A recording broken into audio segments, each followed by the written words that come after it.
c'est difficile de vous donner une réponse rapide parce que la situation est très compliquée sur le terrain. Il y a de multiples conflits qui se mêlent et la position aussi des États ou des groupes non étatiques est très compliqué, très difficile à établir.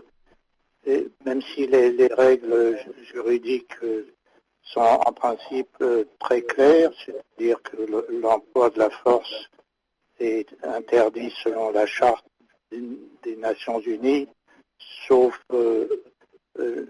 légitime défense, c'est l'article 51 de la charte, sauf aussi éventuellement position prise par le Conseil de sécurité, où vous le savez, les 5 membres permanents ont un droit de veto, mais ils peuvent par conséquent bloquer toute résolution du Conseil de sécurité.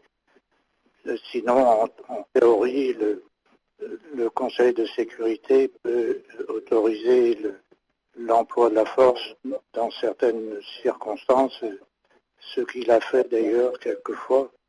Donc la réponse à votre question ne peut pas être clairement posée en quelques minutes. Donc et il faudrait connaître davantage la situation sur le terrain.